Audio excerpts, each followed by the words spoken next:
Okay, now moving on to the channel 1 and channel 2. If you can see that both the buttons are outside and we can have two channels on the screen.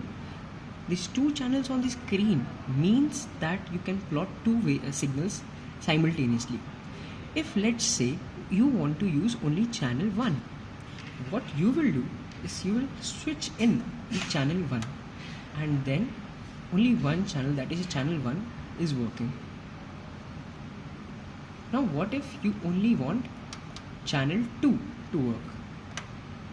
Press in the channel 2 button and then only channel 2 signal will work. Okay, the output of only channel 2 will be shown. If you want both, keep both out.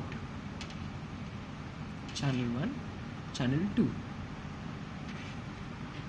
Then you have here a swap button, XY. What this XY is, I told you it's channel 1 is represented by Y, channel 2 is for X. So if you want the signals on channel 1, channel 2 swap with each other, we'll use XY. CTC is component testing, for component testing. And then you have a external triggering.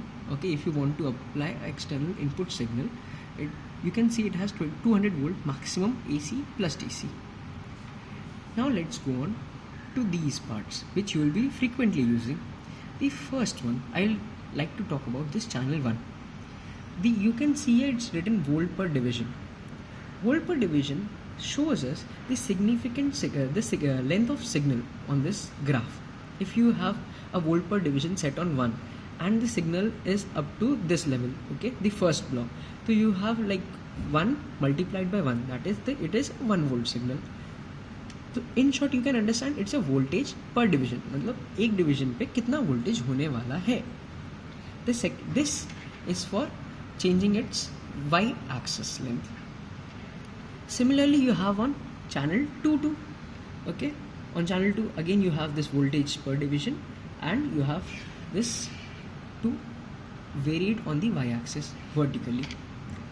Then you have this for component testing CT1 and for component testing CT2. AC and DC, I told you, it's just for when you use testing filters. We have covered in short everything here. CH2 inverting, what that means, it will invert the signal on channel 2. Okay, what it does, if you have let's say sine signal, you want to invert it.